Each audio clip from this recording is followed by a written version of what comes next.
قدیم زمانے کی بات ہے، ایک بستی تھی جس کا نام نینوا تھا۔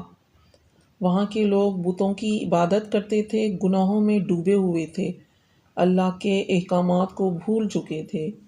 اسی قوم کی ہدایت کے لیے اللہ تعالیٰ نے اپنے نبی حضرت یونس علیہ السلام کو بھیجا۔ حضرت یونس علیہ السلام نے بڑی محبت، صبر اور حکمت کے ساتھ اپنی قوم کو اللہ کی طرف بلانا شروع کیا۔ آپ دن رات ان کو سمجھاتے، کہتے، اے میری قوم، ایک اللہ کی عبادت کرو، وہی تمہارا خالق ہے، وہی تمہیں رزق دیتا ہے۔ بت تمہارا کچھ نہیں بگاڑ سکتے، نہ ہی فائدہ دے سکتے ہیں۔ لیکن قوم نے آپ کی بات سننے کے بجائے مذاق اڑایا۔ کچھ لوگ ہنستے، کچھ غصہ کرتے اور کچھ کہتے، اگر تم سچے ہو تو ہم پر عذاب لے آؤ۔ یہ سن کر حضرت یونس علیہ السلام کو بہت دکھ ہوا، لیکن وہ پھر بھی ہمت نہیں ہارتے۔ سالہ سال گزر گئے مگر بہت کم لوگ ایمان لائے۔ ایک دن جب قوم کی ضد اور نافرمانی حد سے بڑھ گئی تو حضرت یونس علیہ السلام غمگین ہو گئے۔ انہوں نے سوچا کہ اب یہ لوگ کبھی نہیں مانیں گے، اللہ کا عذاب ضرور آئے گا۔ چنانچہ وہ اللہ کے حکم کے بغیر ہی اپنی قوم کو چھوڑ کر وہاں سے نکل پڑے۔ یہی وہ لمحہ تھا جہاں ایک آزمائش شروع ہوئی۔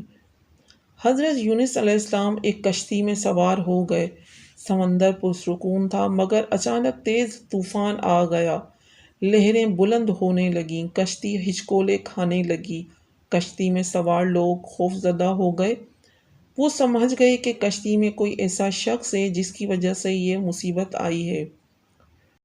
انہوں نے قرعہ اندازی کی تاکہ معلوم ہو کہ کون شخص سمندر میں پھینکا جائے۔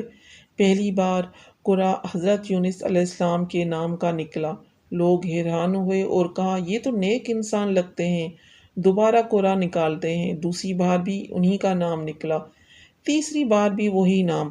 اب سب کو یقین ہو گیا کہ اللہ کی مرضی یہی ہے۔ حضرت یونس علیہ السلام سمجھ گئے کہ یہ اللہ کی طرف سے ایک امتحان ہے۔ انہوں نے بغیر کسی مزاحمت کے خود کو سمندر میں ڈال دیا۔ جیسے ہی حضرت یونس علیہ السلام پانی میں گرے، اللہ تعالیٰ نے ایک بہت بڑی مچھلی کو حکم دیا کہ وہ انہیں نگل لے۔ مچھلی نے انہیں نگل لیا، لیکن اللہ کے حکم سے نہ ان کی ہڈی ٹوٹی، نہ جسم کو کوئی نقصان پہنچا۔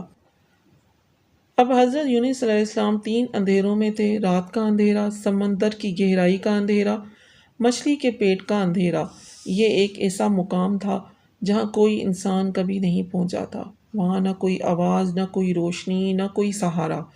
تب حضرت یونس علیہ السلام کو اپنی غلطی کا احساس ہوا۔ انہوں نے سمجھ لیا کہ انہیں اللہ کے حکم کے بغیر اپنی قوم کو چھوڑنا نہیں چاہیے تھا۔ اسی اندھیرے میں حضرت یونس علیہ السلام نے اللہ سے ایک دعا کی جو قیامت تک آنے والے ہر انسان کے لیے امید بن گئی۔ لا الہ الا انت سبحانک انی کنت من الظالمین۔ ترجمہ، اے اللہ، تیرے سوا کوئی معبود نہیں، تو پاک ہے، بے شک میں ہی ظالموں میں سے تھا۔ یہ دعا صرف الفاظ نہیں تھی، یہ سچی توبہ تھی، دل کی گہرائی سے نکلی ہوئی پکار تھی۔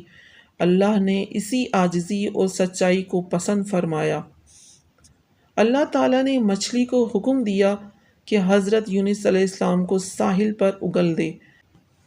مچھلی نے فوراً حکم مانا اور انہیں ایک سنسان ساحل پر چھوڑ دیا۔ حضرت یونس علیہ السلام کا جسم کمزور ہو چکا تھا، وہ بیمار تھے، چلنے کے قابل بھی نہیں تھے۔ اللہ تعالیٰ نے ان کے لیے ایک بیل دار درخت کدو کا پودا اگایا جس کے پتے بڑے اور نرم تھے۔ اس درخت نے انہیں سایہ دیا، آرام دیا اور ان کی صحت بحال ہونے لگی۔ یہ اللہ کی رحمت کا ایک اور معجزہ تھا۔ ادھر نینوا میں اچانک آسمان کا رنگ بدلنے لگا، سیاہ بادل چھا گئے، ہوا تیز ہو گئی اور ہر طرف ایک عجیب سا خوف پھیل گیا۔ لوگ ایک دوسرے کو دیکھنے لگے، دلوں میں بے چینی بڑھنے لگی۔ کسی نے کہا، یہی وہ عذاب ہے جس کی خبر یونس علیہ السلام نے دی تھی۔ یہ سنتے ہی لوگوں کے چہرے بدل گئے، غرور ٹوٹ گیا، آنکھوں میں خوف اور ندامت آ گئی۔ پھر کیا تھا؟ پورا شہر گھروں سے باہر نکل آیا، مرد، عورتیں، بچے سب ایک میدان میں جمع ہو گئے۔ ماں اپنے بچوں کو سینے سے لگائے رو رہی تھی، بوڑھے کانپتے ہوئے ہاتھ اٹھا رہے تھے، ہر زبان پر صرف ایک ہی پکار تھی، اے اللہ ہمیں معاف کر دے۔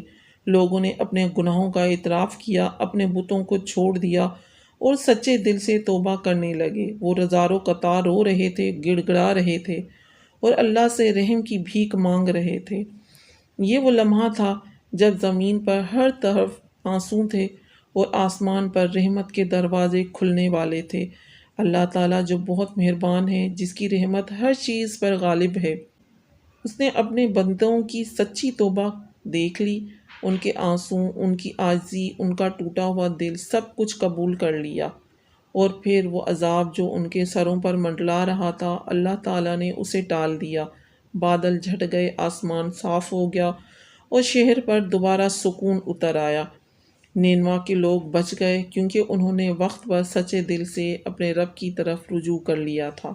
جب حضرت یونس علیہ السلام صحت یاب ہوئے تو اللہ کے حکم سے وہ دوبارہ اپنی قوم کی طرف لوٹے۔ جب وہاں پہنچے تو حیران رہ گئے۔ وہی لوگ جو پہلے انکار کرتے تھے اب اللہ کے سچے بندے بن چکے تھے۔ سب نے ایمان قبول کر لیا تھا۔ یہ ایک ایسی قوم تھی جس نے اجتماعی طور پر توبہ کی اور اللہ نے انہیں معاف کر دیا۔